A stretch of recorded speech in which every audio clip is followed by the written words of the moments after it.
Bismillahirrahmanirrahim. Assalamualaikum warahmatullahi wabarakatuh. Waalaikumsalam. Alhamdulillahirrahmanirrahim. Wassalatu wassalamu ala sayyidina Muhammadin wa ala alihi washabihi ajmain, amma ba'du. Pertama-tama saya mengucapkan terima kasih kepada Habib untuk kesediaan waktunya saya. Kami dari alhamdulillah kami ini dari caleg-caleg perempuan Partai Umat, Pak Ustadz. Habib, kami ini kan dari Partai Umat itu partai baru ya Pak Habib, dan ini alhamdulillah kami ini berjuang secara mandiri, tidak ada bantuan dari partai, dan kita juga membantu partai gitu Pak Habib. Kami mohon kepada Habib untuk mendoakan kami semua caleg-caleg perempuan ini dari Partai Umat untuk bisa menjalankan ikhtiar kami ini. Amin. Diberikan kemudahan dan kelancaran. Mudah-mudahan semua ikhtiar dan amanah kita semua diijabah oleh Allah Subhanahu wa taala. Ya, amin amin robbal alamin. Sebelumnya terima kasih. Wassalamualaikum warahmatullahi wabarakatuh. Waalaikumsalam warahmatullahi wabarakatuh. Alhamdulillah, mudah-mudahan para caleg baik yang laki-laki maupun perempuan dari partai-partai Islam termasuk Partai Umat mudah-mudahan dijadikan oleh Allah sebagai orang-orang yang manfaat buat agama, bangsa dan negara. Mudah-mudahan perjuangannya dimudahkan, mudah-mudahan semua dimenangkan dengan niat yang ikhlas. Amin ya rabbal alamin. Kita tahu bahwa Ijtima Ulama itu salah satu poin putusannya adalah mengajak umat untuk memilih caleg-caleg muslim dari partai-partai pengusung atau pendukung nomor 1. Nah, kita tahu bahwa partai pengusung nomor 1 itu ada 3, pengusungnya ada 3, pendukungnya ada 1. Pengusungnya adalah PKS, PKB, dan Nasdem, sedangkan pendukungnya adalah Partai Umat. Kalau ada yang tanya, kenapa Partai Umat kok jadi pendukung bukan pengusung? Karena kan Partai Umat baru, belum punya kursi di DPR ya ikhwah. Jadi kalau Ijtima Ulama sudah seperti itu, kalau ibu semua mau ikut Ijtima Ulama, ya jangan keluar dari ketentuan itu. Kalau ibu pengen Partai Islam menang, nanti berkuasa di Indonesia, ya pilih PKS. Karena PKS selama ini sudah membuktikan diri sebagai partai Islam yang tidak pernah khianat kepada umat. Atau kalau ibu umpamanya kurang nyaman dengan PKS, pengen partai Islam yang lain, ada Partai Umat. Pilih Partai Umat, kenalan dengan Partai Umat, mana calon-calonnya, kan begitu Bu. Nah kalau ibu masih kurang nyaman juga, wah partai baru saya belum tahu nih bagaimana kiprahnya, PKS kayaknya kurang nyaman, ada PKB. PKB itu partainya Kiai dan partai santri, partainya warga NU saudara. Ada di sana banyak Kiai, banyak ulama, banyak santri, pilih PKB.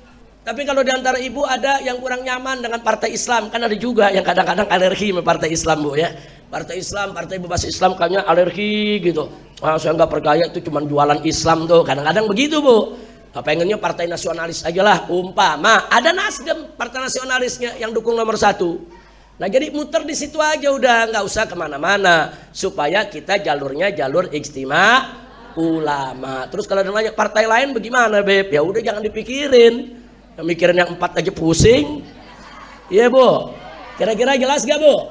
Jangan saling, kalau umpamanya ibu tetap punya pilihan nurani, enggak, saya enggak cocok dengan yang 4, saya tetap mau pilih partai lain, itu hak ibu, enggak boleh ada yang maksa ibu, enggak boleh ada orang mencaci maki ibu, enggak boleh, wah kamu ini enggak betul, kamu ini sesat, kamu ini kafir, karena kamu sudah milih partai yang tidak didukung oleh Ijtima Ulama, enggak boleh. Karena urusan pemilu ini urusan furu, bukan urusan usul. Ini bukan urusan usuluddin, ini urusan furu'uddin. Bisa jadi kita berbeda. Mungkin orang punya pandangan berbeda, makanya jangan kaget. Di pasangan lain kan ada kiai juga. Di pasangan lain kan ada habib juga. Di pasangan lain kan ada santri juga. Jadi jangan saling mengkafirkan. Nah, ibu-ibu di sini nih, kalau ada enggak habib, kalau saya mau ke 02 atau saya mau ke 03, itu hak ibu. Enggak boleh saya paksa, ibu awas. Ibu kalau milih ke sana ibu kualat. Wah, ibu kalau milih ke sana enggak. Calonnya semuanya muslim. Saya enggak perlu terlalu banyak komentar dengan semua calon. Ibu punya hak untuk pilih siapa saja. Saya hanya mengajak, yuk kita ikuti putusan Ijtima Ulama. Karena kalau kita ngikuti Ijtima Ulama, insya Allah pilihan kita lebih tepat, lebih berkah. Kira-kira jelas gak Bu? Nah, tapi ingat, jangan mencaci maki yang berbeda pilihan Bu ya. Enggak boleh, jaga persatuan, jaga persaudaraan kita sesama umat Islam. Mudah-mudahan insya Allah ke depan Indonesia mendapat pemimpin yang baik, mendapat anggota dewan yang baik, Indonesia menjadi baldah thayyibah wa rabbun ghafur. Amin ya rabbal alamin. Habib, kami mau bertanya, sekarang ini lagi musimnya caleg-caleg itu pada turun ke dapil-dapil. Maaf nih, kita lagi ngomong kayak begini. Dan mereka banyak memberikan segala sembako, minyak, gula segala macam. Kalau dari para perwakilan yang pada calegnya itu, saya melihatnya apakah itu termasuk riswah, Habib? Apa itu riswah, dan kalau seandainya memang kita lihat masyarakat sekarang memang lagi membutuhkan semuanya. Jadi yang pertama menanyakan sum'ah itu sendiri, Ustadz Habib. Demikian pertanyaan kami. Assalamualaikum warahmatullahi wabarakatuh. Waalaikumsalam warahmatullahi wabarakatuh. Ya ahlan usahlan. Sir wala takif. Mana ini rombongannya? Coba saya mau tahu rombongannya. Ya ahlan usahlan. Terima kasih atas kehadirannya. Mudah-mudahan ini komunitas Sir wala takif ini apa? Majelis Dapur Umat, Partai Umat Sir wala takif. Kayaknya dulu Sir wala takif sebelum ada partai ada komunitasnya ya. Dapur Umat Sir wala takif ya, sudah lama nih, udah berapa tahun ini ya. Dari 2018 ya. Ini sering bikin dapur-dapur juga di tempat-tempat musibah, atau kalau lagi ada aksi-aksi umat Islam ya, bagi-bagi konsumsi buat umat ya. Sudah lama ini, betul. Mudah-mudahan Sir wala takif diberkahi oleh Allah Subhanahu wa taala. Amin ya rabbal alamin. Ibu semua, memang belakangan ini banyak pertanyaan tentang apa hukum pemberian dari caleg-caleg kepada konstituennya. Di sini di tengah para ulama kita saat ini memang ada beredar dua pendapat dengan dalilnya masing-masing. Yang pertama mengatakan itu bagian daripada riswah, bagian daripada sogokan, suapan. Dan tentu kalau itu riswah hukumnya adalah haram, karena Nabi mengatakan ar-rashi wal murtashi finna. Yang nyogok dan yang disogok dua-duanya masuk neraka. Nah, jadi ada kalangan ulama di Indonesia nih, saya nggak cerita di luar negeri dulu nih, di kalangan kita ada ulama yang mengharamkan karena menilai itu adalah sogokan. Kenapa dinilai sogokan? Karena orang dibayar untuk milih dia, sehingga nanti dia dapat kursi dan dia dapat jabatan. Nah, maka itu dinilai oleh kalangan ulama ini sebagai sogokan.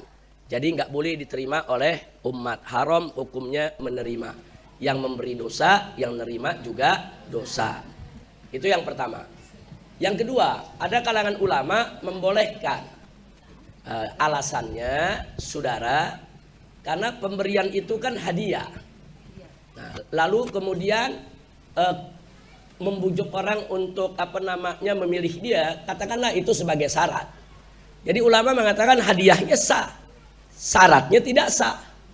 Nah, jadi waktu dia terima itu uang sah, halal buat dia. Tapi syarat harus memilih orang yang bersangkutan tidak sah.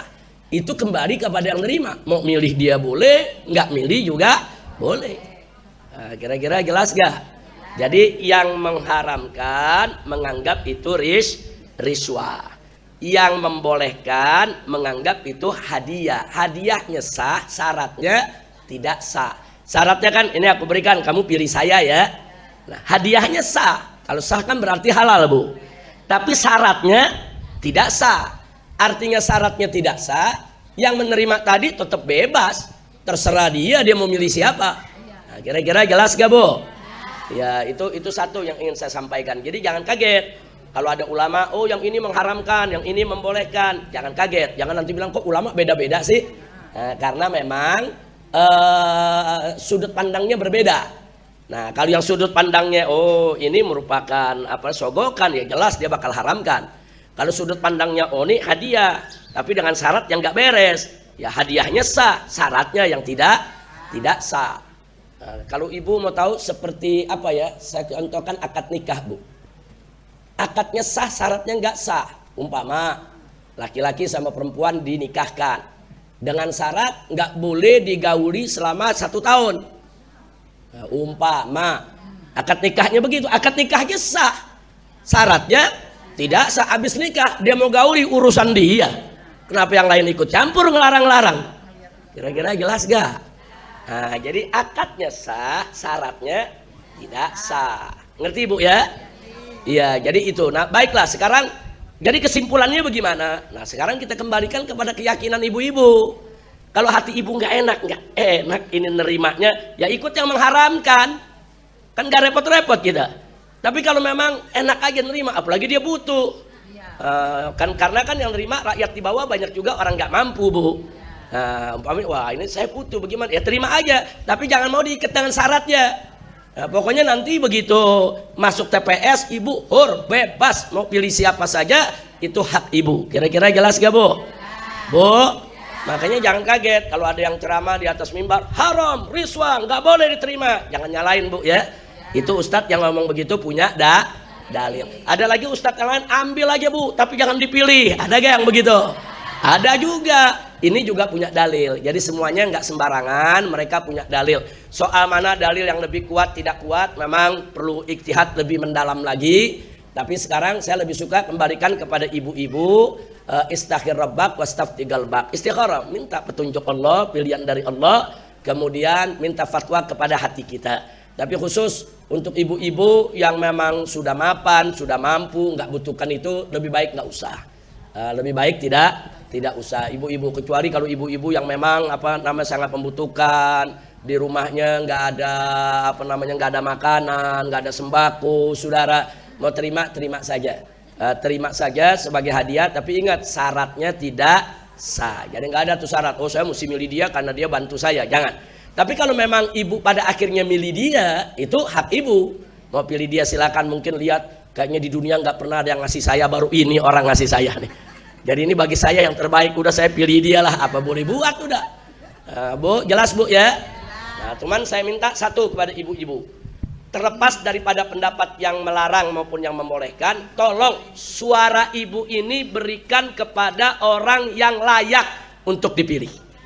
Jangan milih karena bantuannya, jangan milih karena uangnya, jangan milih karena pemberiannya, jangan milih karena hadiahnya, jangan. Lihat, oh ini calon pemimpin, dia bagus gak? Dia beriman gak kepada Allah? Dia berakhlak gak? Dia bertakwa gak? Nah lihat, jadi kita wajib dukung calon pemimpin yang baik. Baik itu capres maupun caleg. Nah kalau ibu menilai, orang ini baik, orang ini bagus. Saya punya guru juga mengatakan ini yang baik, ini yang bagus. Saya mau pilih dia, pilih walaupun itu orang gak nyumbang kita. Jelas gak Bu? Jadi milih kita bukan berdasarkan sumbangan atau tidak sumbangan, tidak. Milih kita berdasarkan standar mana yang baik, itu yang kita pilih. Insya Allah. Jelas Bu ya? Tapi nanti kalau ibu-ibu punya tetangga pada nerima bantuan, jangan terus ibu tunjuk-tunjuk. Wah haram ente, masuk neraka ente, dosa ente, jangan. Karena kondisi orang kan berbeda-beda Bu. Ya, ada yang mampu, ada yang nggak mampu. Kita kan nggak tahu. Masa sih tetangga kita mau cerita sama kita, saya punya utang di sana, punya utang di sini, punya utang. Kan enggak, itu rahasia pribadi masing-masing.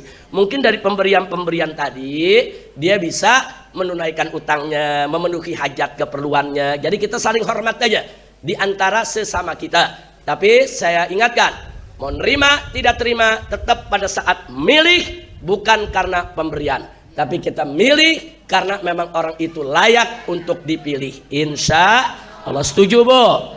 Insya Allah. Jadi begitu Bu ya. Jadi di sini kalau nanti ada yang tanya Habib Rizik bagaimana itu halal apa haram? Saya sudah sampaikan dua pendapat tadi dan saya sudah tunjukkan solusinya.